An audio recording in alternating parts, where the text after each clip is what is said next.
it's your boy Moto here from Tru Grit Photography. I'm here with one of Florida's up-and-coming producers. Got him here in Colorado with me. He about to give y'all a detailed interview of what it's really like to be a producer and what the grind really takes. So I ain't gonna hold the flow too much longer. I'm gonna let him speak. Bishop man, Moto, come on. Give the people a background of where you come from. Oh man. Well, I was born in Fort Myers, Florida, and I was raised a little in Georgia, Reedsville, Georgia, Toombs County. And from there, I actually came back to Florida for the remainder of my childhood. Went back to Fort Myers for a little bit, but then I moved to Ocala, Florida. It's a little closer to the Gulf Coast. From there, I started there from like 5th grade and up. So yeah, I graduated in Citrus County out there. Okay. So, what really got you into music?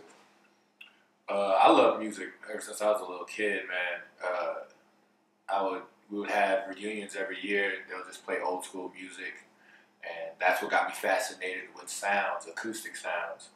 And honestly, when my sister would dip out for the weekends, I'll steal her stereo and I'll just put it on the radio all weekend. And from there, I'll just try to cover songs or try to replicate songs as much as I could with either my vocal skills or just replicating the beat. And it actually started with soft rock music. It was funk and like soft rock, definitely a lot of hip hop, but what hit me the most was like music that was different and that went against the grain of what society was telling me what I was supposed to listen to at that time. Okay. So, being a producer and all, what clients have you worked with? Well, I got Brooke D. She's out there in Cali. I actually started making beats for a duo. They were Jew Harley and Be Easy, Super High Society in Texas. I was stationed out there in Abilene, Texas. This was around like 2011, 2012. And I was making beats in Kuwait, and these were the guys that actually took the time to listen to them. And so that got me fascinated in continuing down that path. But then from there, I was making beats with random producers overseas. This guy named E. Filler, he's out there in Miami right now with Facelift Productions. I got Chaotic Ruckus in New York. There's a couple other cats, but I don't even think they're still making music, to be honest. There's this guy named Josh Jericho. He was a director, rapper, producer. He was everything. And I still talk to him from time to time, but I haven't really collaborated with them for years. But right now, it's really just Chaotic Ruckus and Brooke D. So, and hopefully if we get my ducks in order after I'm done with this school. Now that I'm done with this school, we got some time to, work on some things, man. True. Yeah. I heard you speak about military experiences. Give the world a brief synopsis of that. Well, the brief synopsis is I'm out and I'm on a greener path now. No, I'm just saying. Man, with the military, that was an experience. I would say that everyone has their own experience, and I would say that mine was educational route. It was definitely, I learned a lot. So I would say that it did a lot of good for me. I saw a lot of bad. I saw enough bad. I realized that military is nothing but another job, but instead the whole world has its eyes on you. But you're not a millionaire either. And you're not representing yourself, you're representing a whole. So that whole universal appeal really fucked with my head, I thought that I was getting away from learning how to, let things out of the closet, but the military showed me that you could really stuff that motherfucker full, and yeah, you could do whatever the fuck you want. If you got the right people behind you, you can get away with anything. Sure. I've seen people get transferred for the same shit that some homies got kicked out for, you know, so that just says a lot. But I will say that I took those lessons. I learned determination. It taught me how to think for myself. Definitely, in a place where they try to mold you into something, I think it was a blessing for me to know that I learned how to think for myself. I got in for a reason. I got out for the same reason. So that says something. Just think about that for a second. I can dig it. So, on a more musical side of things, can you explain what goes through your head when you're in that zone of creating? It's not a word. I was gonna say awareness. It's what I think about when I'm creating is I'm not really thinking about anything, man. It's an opportunity for me to get away from things that clutter my mind on a daily basis. We got enough humanly issues going on for to go around. So when I'm creating, I really try to get away from those thoughts, and I just try to stay focused on what sounds good to me.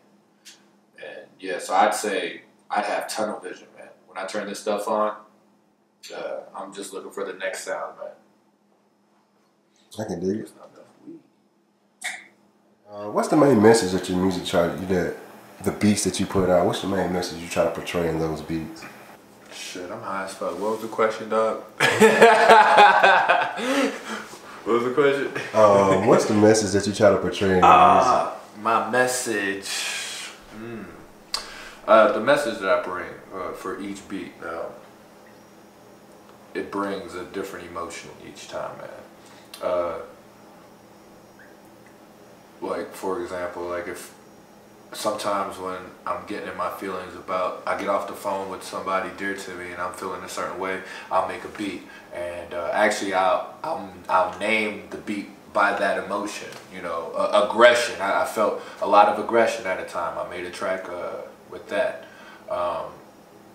But for the most part, if you listen to a cluster of my beats, you're gonna get a particular emotion. It's definitely you're lingering to be heard. You're yearning for somebody to hear you, and you can definitely hear that message in my beats. A lot of stillness, and some people would even take it as far as saying sad. A lot of stuff that I do is sad because the world is sad, man. I try to stay as positive as possible, but sometimes these beats just take a minor scale, man, and they just takes its own route. I will say that they are unique, man, and my stuff are very special to me, and I know that they're special to other people because that's what I hear.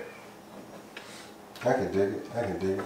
So at this point in the game right now, being that you basically have a musical background that you come from, what would be one major key you would drop to other up and coming producers? Well, the first thing I would say is I'm no better than you. Everybody has their own path to take, and I'm still taking mine. So honestly, the first thing I would say is welcome, and let's take this path together because, like I said, I'm no better than anybody else that's on this path, man. It's very subjective. Music is very subjective, so if you have the connections, use them. If you don't, make them. Don't get in your feelings like most people do. I learned that lesson the hard way, man. And be true to yourself. If you have a message to say, just go out and say it. I definitely can rock with that, especially be true to yourself. That'll be probably one of the main things I'll probably tell somebody too. Be true to yourself. Yeah. So, you do got... My bad, man. Can you pass me one of them ladders over there, dog? Ooh. Get that pink one. So, you know, being that you do have a musical background and you do have education in your musical background, and your education happens to be Full Sail University, one of the top producing schools for producing producers, artists, and game designers. You know, can you explain a little bit of that whole grind right there? You're talking about like the path, like how was that experience at Full Sail? Yeah. Oh, nigga, how much time you got, dog?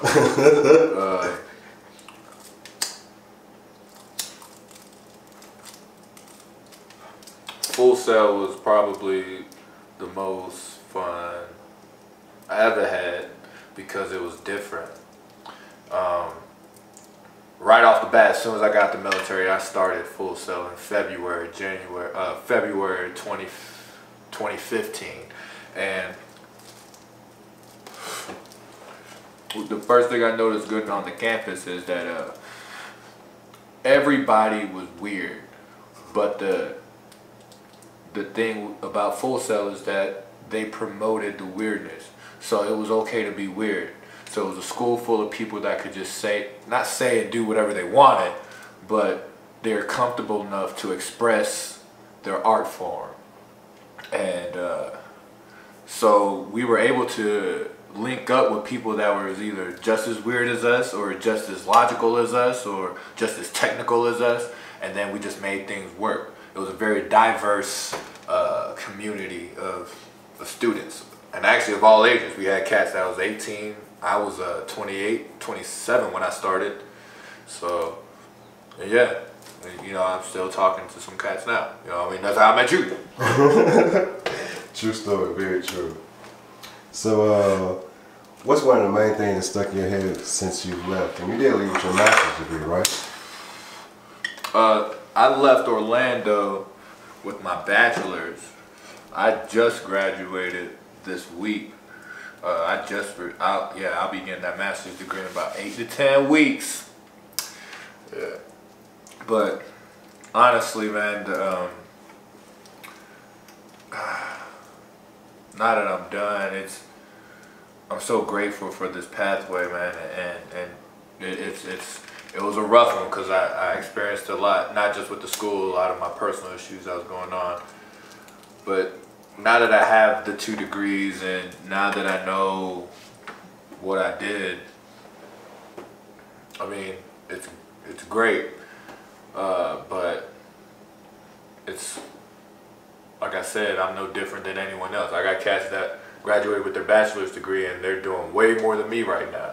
These degrees don't really mean shit unless you actually put them into play. And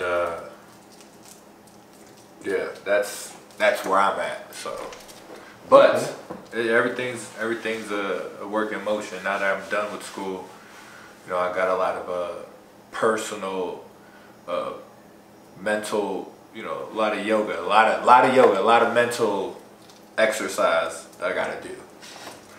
Because now I'm starting to feel that military transition. So now that I'm done with everything. Okay. So since you're able to, you know, since you're done with college and everything, and you're able to put the music grind into motion, what is one artist you pretty much hope to work with in the future? Well, as far as artists go, I'm working with people that I love and, you know, I want to help grow with right now. As far as in the future, I do have people that I look up to as far as inspiration in their music. And I do honestly feel like pathways will cross if I, you know, like I said, stay positive, stay true to myself. You know, the craft will take me where it needs to go. J. Cole. Tech Nine, man, I'd love to make some music with him. Anybody in strange music, honestly, I'd fuck with all. Yeah, in the near future, we'll keep it right there. Strange music, I'd love to do some shit with them. Okay, I'll rock with strange music. Definitely J. Cole. He's hot. I can't wait till he drops something new though. He been slacking. J. Cole, I hope you hear this. There's so many cats out there right now, man, that I'll just be so grateful to work with. I don't think it would really, I can't pinpoint who I would want to, because that'll take away, you know, that sense of optimism of just trying to work with anybody that you can get your hands with, man. At least people that you can connect with. So I can dig it, definitely. And that's where a lot of producers, I feel like a lot of producers go wrong. They try to work with anybody they can get their hands on and end up watering down their sound before they give it a chance to actually grow and become something. It's already watered down by everybody. yeah, I mean, everybody's trying to get that next check, you know, and you can't knock nobody for their hustle. True. And that's the way the world is right now. And I think everybody starts with what I'm saying right now. You know, you want to stay true to yourself. You want to do what you want to do. What's the end product? You know, what's the main goal you have with your music? I think the end goal with anyone making music is just to be heard. People originally, you know, start with, you know, trying to make money, but everyone's trying to make money. But when it comes to this music, people just want to be heard. That's the end game. That's right there. People just want to be heard. Simple and plain. But you want to take it somewhere too. I don't see myself ending with music. You know, I love film and I love stage work. I'm working on everything. The end game with the music is just to be heard and to hear the words, to hear the melody, to hear the lyrics, or hear whatever that touches you while you're listening to it. That's what I want. I want people to hear this story. And all right, this is a section where we actually get to showcase a little bit of talent. My man's got the munchies right now, so he at the refrigerator, but as soon as he come back, he finna show y'all a little bit of what he got and what he working with. Snake shit, make kids, if they ain't giving one, then I'm taking. Weekend baked and I'm on to money making. Time is wasting, little time, but just enough time to get all up in the place and tell you in the face that getting all in the way. With the making a week, I make all in a day. But you got something to say, you better talk now before I put my fist in your face and whop at your girl, let the pussy whistle away. Get bro, go ahead, put the pistol away, eyes on the prize. Niggas is hating cause super highs on the rise, man. I wonder why these niggas gotta be rude, got something to do before I whoop your ass so bad, make Ike wanna cry. Niggas talk about paying their dues, I'm getting money, man, how about you? Man, I did this rap for a few years back and I'm back on the map like boom. Everybody wanna fuss and bust, the world is just as fucked up as us. So grab the world by the butt, busting up, now she knocked up, fuck. Still not sorry, madness.